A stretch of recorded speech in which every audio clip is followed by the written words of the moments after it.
ძალიან ბევრი ფესტივალია, კინოფესტივალი მსოფლიოში, მათ შორის ბევრი A-კლასის ფესტივალი, მაგრამ ჩემთვის გამორჩეულად საყვარელი ფესტივალი მაინც არის ბერლინალე, ბერლინის კინოფესტივალი, საერთაშორისო კინოფესტივალი. ამას ბევრი მიზეზი აქვს, მაგრამ ერთ-ერთი ის მიზეზი არის, რომ მრავალი წელი დავდიოდი ამ კინოფესტივალზე და ყოველთვის ძალიან მაღალ ინტელექტუალურ და საუკეთესო ფილმებს ვუყურებდი ხოლმე და მაშინ შესარჩევი ვინც არჩევს ასე ვთქვათ სელექცია კეთდებოდა ყოველთვის ძალიან მკაცრად ირჩეოდა ძალიან მაღალი კლასის და სერიოზული დამაფიქრებელი და რაღაცნაირად ცხოვრებას რომ ძალიან ესადაგება ისეთი ფილმები ცხოვრებაში არა ყოფი ცხოვრებას გულისხმობ არამედ ჩვენს საარზრუნო გარემოს და ფესტივალის ჟიურიც ყოველთვის იყო ხოლმე ძალიან გამორჩეული და სხვანაირი. ამიტომ ეს არ არის ესეთი არ იყო ყოველ შემთხვევაში, როდესაც მე დავდიოდი, კაი ხანი აღარ ყოფილა, არ იყო პოპულიზმზე, რაღაცა გარკვეულ მარკეტინგზე აწყობილი, რომ აი რაღაცა ეპატაჟზე პირიქით ეს იყო ესეც როგორც გერმანელებს ჩვევიათ, ძალიან აკადემიური, ძალიან კარგად ორგანიზებული, ესეც ძალიან მნიშვნელოვანია. ფესტივალი და საქართველოს ყოველთვის იყო წარმოდგენილი, თქვათ შორის ჩვენ დათვიც გვაქვს აღებული ამ ფესტივალზე, რაც მე ძალიან მახარებს და კიდევ ერთხელ მე ამაყება, რომ ჩვენი კინო იყო წარმოდგენილი და ჩვენი კინო ახსოვთ. ამ კინო ფორუმის ფარგლებში ყოველთვის იმართება და დღესაც იმართება და იმართებოდა ერთგვარი კინობაზრობა, ჩვენი პავილიონი იყო ხოლმე, სადაც ყოველთვის ჩაგქონდა და ჩაგვაქვს დღემდე ის თუ რა იქმნება, რას ვაკეთებთ დღეს ქართულ კინოში და ამის მსოფლიო ასპარეზზე გატანისთვის არსებობს ესეთი პავილიონები და დღეს ჩვენ სწორედ ამაზე ვისაუბრებთ. დამთავრდა ბერლინალე და ჩვენი სტუმრები არიან მართლაც ლევან დვალი, ეროვნული კინოცენტრის პროგრამების დირექტორი და რეჟისორი რუსტან გლურჯიძე, რომელიც სწორედ რომ დაბრუნდნენ ბერლინიდან, ამ კინობაზრობიდანაც, ბერლინის ფესტივალიდანაც, მინდა ეს შთაბეჭდილებები გაგვიზიაროთ და ვნახოთ დღეს სად ვართ ბერლინალეზე და როგორია ჩვენდამი ინტერესი. დავიწყოთ მაშინ თქვენ, რამდენადაც მაინც კინოცენტრს ასე ვთქვათ, ოფიციალურ მხარეს წარმოადგენთ. როგორი იყო დღეს ჩვენი პავილიონი, იყო თუ არა სტუმრობა, იყო თუ არა ინტერესი ჩვენი ქართული კინოს მიმართ, ისეთი როგორც ყოველთვის არის ხოლმე.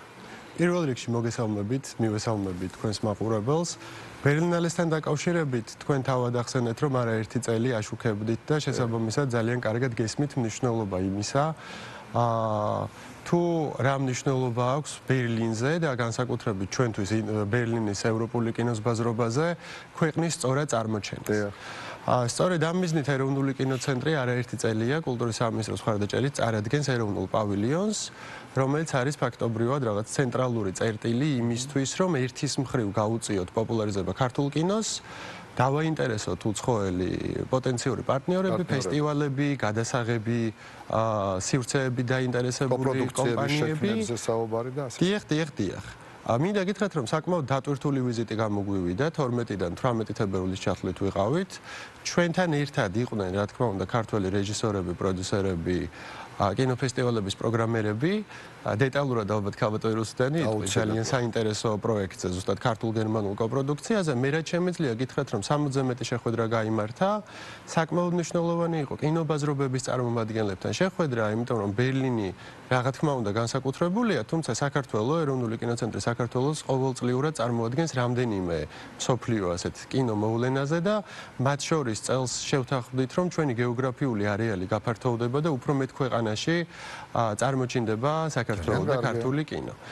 მინდა გითხრათ, რომ დაინტერესება რა თქმა უნდა მაღალია უცხოელი პარტნიორების მხრიდან, როგორც ფესტივალების და არაერთი შეხვედრა გქონდა მათ შორის იმასთან დაკავშირებით, როგორ არის შესაძლებელი, რომ საქართველოს თუნდაც ინდუსტრიულ მხარეში იყოს უფრო მეტად ჩართული, როგორ შეგვიძლია დაუჭიროთ მაგალითად უფრო მეტად ქართველი კინოპროფესიონალების წარმოჩენას მხარი A-კლასის კინოფესტივალებზე და რა თქმა უნდა საქართველოს როგორც გადასაღები ადგილი, თქვენ იცით რომ არსებობს ესეთი პროგრამა, გადაიღე საქართველოში, აწარმოე საქართველოს ნაწილია, რომელიც საკმაოდ დიდი პოპულარობით სარგებლობს.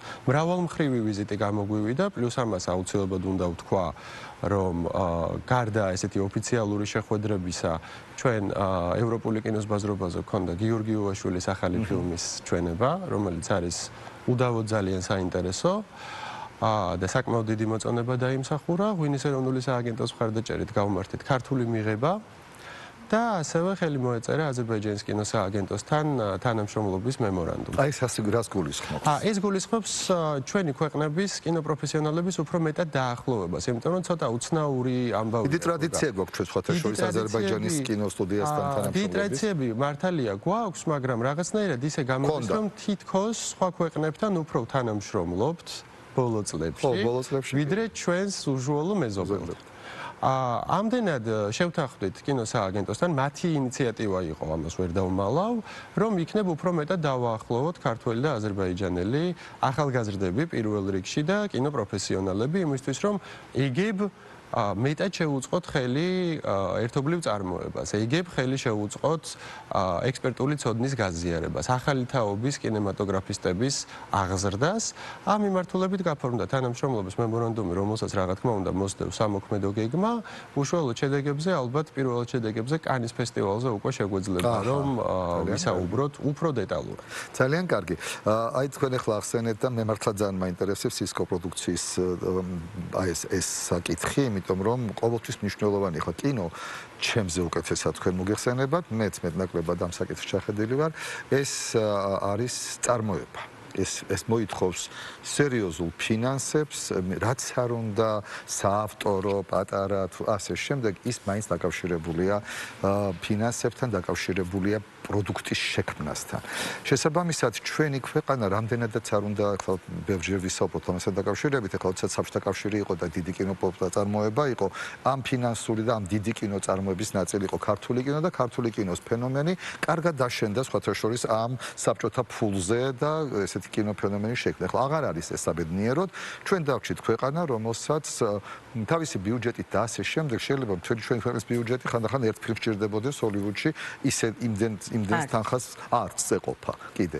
ამაშია საქმე. ამიტომ ჩვენთვის აუცილებელია, როგორც მე ვხვდები დღეს, აი სწორედ ისეთი კოპროდუქციების შექმნა და ძალიან ხშირად ამას კრიტიკა მოსდევს ხოლმე, რომ აი ჩვენი ფილმია თუ იმისი ფილმია და აი ფლად გაუცნობიერებმა მაყურებელმა შეიძლება ასეც იფიქროს, რომ რატომ არის მნიშვნელოვანი ჯამაზე დავიწყოთ საუბარი როგორც რეჟისორმა თქვენ ძალიან კარგად იცით კოპროდუქციის არსებობა ჩვენთვის ჩვენი კინოსთვის სასიცოცხლოდ მნიშვნელოვანი. იცით რა, ძალიან დიდი მადლობა, ძალიან საინტერესო კითხვისთვის პირველ რიგში. და მე მინდა გითხრათ, რომ ეს ჩემთვის კოპროდუქცია პირველ რიგში არა ფინანსური საშუალება, არამედ ეს არის დამატებითი აუდიტორია. ეს არის ეს არის დამატებითი ეკრანი და გარდა ამისა კულტურული გაცვლა ჩემ კოლეგებთან, ანუ პროდიუსერებთან, რეჟისორებთან, მსახიობებთან და ასე შემდეგ. ანუ ის ყველა პუნქტი, რაც წერია ევროპულ კონვენციაში, ხო? რა თქმა უნდა, ეს არის ფინანსური დონაცია. ხო, იმიტომ რომ გავცვალოთ, ჯერ უნდა შევქმნათ და ამას გვჭირდება ფინანსი შექმნას, გასაცვლელი პროდუქტის. მაგრამ ამომავალი წერტილი მაინც არის ის, რომ კოპროდუქციის მეშვეობით ჩვენ გაგვაქვს ჩვენი კულტურა, რომელიც არის რბილი ძალა, ასე ვთქვათ, ხო? დინამიურად. კარგი გაგებით ამ შემთხვევაში. კარგი გაგებით, არაჩვეულებრივი გაგებით, გაგვაქვს საერთაშორისო ასპარეზზე.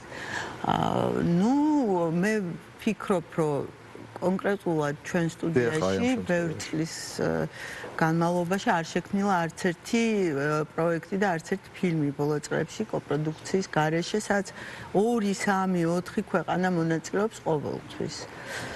ამ კონკრეტულ შემთხვევაში ჩვენ ვამზადებთ ძალიან საინტერესო რამოდენიმე პროექტი და ეხლა გერმანიასთან უშუალო კოპროდუქციით მზადდება პროექტი შინ გიორგი აბაშიშვილის, რომელიც უკვე დაფინანსდა ეროვნულ კინოცენტრის მიერ, ასევე უკვე დაფინანსებულია MDM-ის და ჰესენის ფონდის მიერ. ამაში ჩართულები არიან გერმანელი პროფესიონალები, კრეატიული ნაწილი უმეტესი წილი იქნება, შემიძლია ვთქვა, ქართული და ორი დიდი სტუდია უდგას ამ პროექტს უკან, რაც უკვე ვფიქრობ საკმაოდ დიდი წარმატებაა. იცით რა მაინტერესებს? აი, როდესაც კოპროდუქციაზეა საუბარი, ბუნებრივია, რომ ეს ერთობლივი პროდუქცია, რომ განმარტოთ მაყურებლისთვის უფრო დეტალურად, ეს არის ერთობლივი პროდუქცია. ხო, თანაწარმოება ჩვენი და კიდევ სხვა ქვეყნების კინო ინდუსტრიის. როდესაც ის ერთვება, ხო თქვენ ძალიან სწორად აღნიშნეთ, რომ ეკრანი, მაყურებელი, ანუ საკითხი, რომელიც სხვასაც აინტერესებს.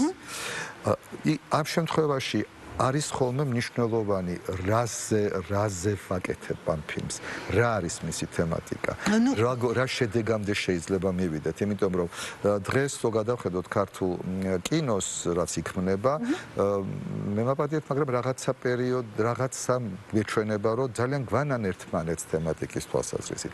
თემატიკისაც, ესთეტიკისაც, კადრირებისაც, ყველა ცოტა შორს აგვიყვანს, მაგრამ მსგავსი არის. ზოგი უკვე უფრო ხარისხიანი, ზოგი ნაკლებ ხარისხიანი, მაგრამ არსობრივად და სტრუქტურულად და ფაქტურულად პრაქტიკულად განსაკუთრებით თემატიკით.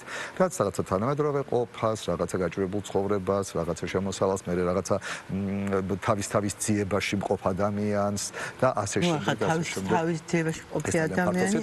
მაგრამ ეს კაცობრიობის დაარსებიდან ძალიან აქტუალური გახდა ქალის სახე ქართულ კინოში, ასეთი მე მგონი აბეზარას და ჭიჭინას მერე, არ ვიცი, ჩვენთან ყოველთვის იყო ხოლმე აქტუალური ქალის სახე, მაგრამ დღეს ძალიან აქტუალური გახდა თან გარკვეულ ასპექტში, არა ვთქვათ, მაინც წარმატებული, არამედ ადამიანი, რომელიც არის ღირსი წარმატების, მაგრამ არა აქ ეს წარმატება და დაჩაგრული და ასე შემდეგ.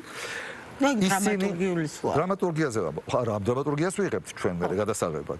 აი კოპროდუქციაზე როცა ვსაუბრობთ, ეს თემები მათთვისაც საინტერესო რომ მაშინ ფული ჩადონ, თუ მათ ეს არ აინტერესებთ, თავარია რომ რაღაცა ერთობლივი პროდუქტი შეიქმნას. აი ეს რომ განმარტოთ მაყურებელს, მე კი ეს ძალიან კარგად ვიცი, მაგრამ კიდევ ერთხელ განმარტოთ მაყურებელს. მე მქონდა ამ თემაზე საუბარი, არის ეგეთი არაჩვეულებრივი პროდიუსერი, ჩედომირ კოლარი, რომელიც არის ემირ კუსტურიცას წინა ნამუშევრების პროდიუსერი იყო, დანი სტანოვიჩის და ის გვასწავლიდა ჩვენ ერთ პერიოდი საქართველოში და მან მითხრა არაჩვეულებრივი რეცეპტი, რომელსაც მე ყოველთვის ვითვალისწინებ, არა მარტო ჩვენი პროდუქციის შექმნაში, არამედ როდესაც ვეძებს ქვეყნის პროექტს, რომ რაც უფრო ლოკალურია ფილმი, მით უფრო უნივერსალურია.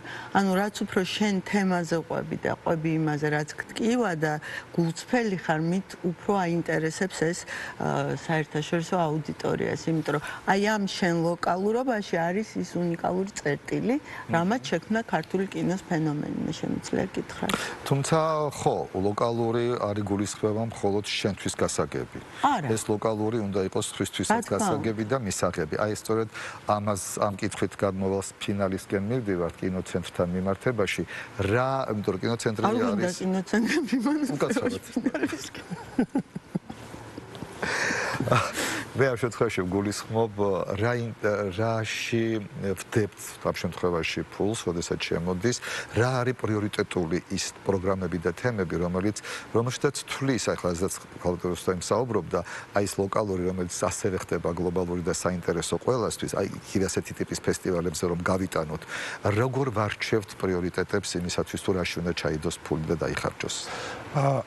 რაც შეეხება დაფინანსების სქემას, ჩვენ გასაგებია რომ გვაქვს გარკვეული ბიუჯეტი გამოყოფილი სახელმწიფო ბიუჯეტიდან, რითიც ვახდენთ ქართული კინოწარმოების წახალისებას, ხომ? წლის განმავლობაში ეროვნული კინოცენტრი აცხადებს რამდენიმე კონკურსს, იმიტომ რომ წარმოება ფინანსდება კონკურსის წესით და პირველი კომისია, რომელიც დგება, რომელიც შინაარსობრივად აფასებს ფილმს, ეს არიან სრულიად დარგის წარმომადგენლები, ანუ ეროვნული კინოცენტრი არ შედის მათ კომპეტენციაში. დარგმა უნდა თქვას, რა არის პრიორიტეტი. ამიტომ მე გამიჭირდება ამ საფუძველზე ამბობ ხოლმე, ძალიან საინტერესოა, აი რას როგორ ვარჩევთ ამ პრიორიტეტებს მე. იცით რა, აქ არის აი ხაზ და სუსტენ ლაპარაკობდა, მე აქედან გამომდინარე, მაპატიეთ გასწორებთ, აი სწორედ ის უნიკალურობა არის მნიშვნელოვანი, რასაც ამ შემთხვევაში კრიტერიუმები ხო. ჩემი მოსაზრება შემიძლია გითხრათ ამაზე, რომ კი უნიკალურობა ნამდვილად მნიშვნელოვანია, რამდენად განსხვავებული ისტორია, რამდენად რეჟისორს აქვს სწორი ხედვა და ამის რეალიზებას შემდგომ შეძლებს. Რამდენად რეალისტურია თვითონ ეს პროექტი წარმოდგენილი, ხომ? Რა თქმა უნდა, მე ვფიქრობ, რომ კომისია ასევე უპირატესობას ანიჭებს უფრო სწორედ ახალი სახეების წახალისებას, იმიტომ რომ ის ნამდვილად კინოცენტრის პრიორიტეტი, ახლა უბრალოდ დრო არ გვეყოფა, თორემ ხო, რა თქმა უნდა, მაინტერესებდა კონკრეტული პასუხი რა არის ახალგაზრდებთან დაკავშირებით. კინოცენტრის კუთხიდან რომ გითხრათ, წელს ერთი რომ 25 წლის გახდა სახელმწიფო ინსტიტუცია და საიუბილეო წლის განმავლობაში ჩვენ რამდენიმე პროგრამას და პროექტს წარმოადგენთ აუცილებლად ეტაპობრივად, მთელი წელი დატვირთული კონკრეტული ღონისძიებებისთვის, მაგრამ თანამდებობით შემიძლია გითხრათ, რომ ეროვნული კინოცენტრის პრიორიტეტი არის, რომ გვერდში დაუდგეს ნებისმიერ ქართველს, კინოპროფესიონალს, რომელსაც რაღაც ტიპის მხარდაჭერა სახელმწიფოსგან ჭირდება. ძალიან კარგი და ასევე ახალგაზრდებს, იმიტომ რომ ახალგაზრდებისთვის ესე ვთქვათ, კარის გახსნა რომ შემოვიდნენ დარგში ჩვენთვის არის კრიტიკულად მნიშვნელოვანი. ძალიან კარგი. და რაც მთავარია, საბოლოო ჯამში ისე ვუბრუნდები, რითაც დავიწყე, რომ აი ესეთი მაღალი კლასის ფესტივალებზე ქართული კინო წარმოდგენილი იყოს ძალიან ძლიერად, მყარად, სწორედ იმ თუნდაც ამ ფორუმებზე ჩვენი ქართული ფილმების ჩვენები თქვენ ახსენეთ ეხლაოვაშვილის ახალი ფილმი. ეს ის ფორუმებია, სადაც ადამიანები, ეს არ არის აუცილებელი მხოლოდ სასურველია ძალიან რომ იყოს საკონკურსო პროგრამაში, მაგრამ საკონკურსო პროგრამის გარდა ეს ფესტივალები მოიცავს ძალიან ბევრ დარბაზს და სივრცეს, სადაც ძალიან ბევრი ფორუმია, სადაც მოდის სხვათა შორის ხშირ შემთხვევაში უფრო კვალიფიციური კი ნამდვილად, რომელთაც უფრო კარგად შეუძლიათ შეფასება და გატანა ჩვენი ქართული კინოსის შემდგომ უკვე მათ პერსპექტივაში. ასე რომ მე ვუსურვებთ, გისურვებთ თქვენს, რომ ყოველთვის შეგვეძლოს გარკვეულად იმ ტრადიციების გაგრძელება, რა ტრადიციების ყოველთვის ჰქონდა ქართულ კინოს, შეგვეძლოს საკონკურსო ასე ვთქვათ შორტ-ლისტში ყოფნა, წარმატების მიღწევა და ნებისმიერ ვარიანტში ქართულ კინემატოგრაფისტებს ვუსურვებ შემოქმედებით წისვლას და წარმატებას და რაც მთავარია, ერთი რამ მინდა ვისურვო, ჩვენ ყოველთვის გვამაყებოდა ქართული კინო და მომავალშიც ვიამაყებთ, დღესაც ძალიან ამაყები ვართ ამით. მადლობა თქვენ ჩვენთან სტუმრობისთვის, საინტერესო საუბრისთვის და მომავალში ჩვენ არაერთხელ გვექნება კიდე საუბარი სწორედ აი ამ კინოფესტივალებზე, სხვათა შორის სოეთემ ბაბულანი იყო ერთ-ერთი, რომელმაც სწორედ აიღო დათვი ბერლინის კინოფესტივალზე, გიორგი შენგელეთ, მე ბაბულანზე იმიტომ ვსაუბრობ, რომ ახლა გადავდივარ სწორედ პარიზში დაგვექნება პატარა ინტერვიუ, სწორედ იქაც ძალიან საინტერესო სოფია ბაბლუანი მოგიყვება, კი, ზუსტად აქეთკენ მივდიოდი და სწორედ თქვენი პროექტია ესეც და ძალიან დიდი მნიშვნელოვანი არის ის, რომ ქართული კინო პარიზში ასეთი მასშტაბით არის წარმოდგენილი და ეს ის ქალაქია განსაკუთრებით კიდევ, რომელიც გარდა იმისა, რომ დიდი კულტურული ცენტრია, ძალიან ისე უყურებს, იცით, ცოტათი კრიტიკულია მაინც შეფასებების თვალსაზრისით, ყველაფერს არ იღებს. ზოგადად ქვეყნები, რომელიც უფრო დემოკრატიულია, შეიძლება მას პირდაპირ შეუძლია ან მიგიღოს, ან არ მიგიღოს ამ ქალაქმა თავისი კულტურით. ამიტომ, როდესაც ასე კარგად გიღებს და ასეთი დიდი მოწონება ქართულ კინოს სწორედ აი ამ ფორუმზე, ამაზე ახლა სწორედ გვესაუბრება სოფია ბაბლუანი, მოდი დავუთმოთ მას ეთერით თქვენ გემშვიდობებით და ჩვენ კი შევხედოთ, მოგვიყვება ახლა ის რა ხდება ქართული კინო რა მდგომარეობაშია დღეს პარიზში.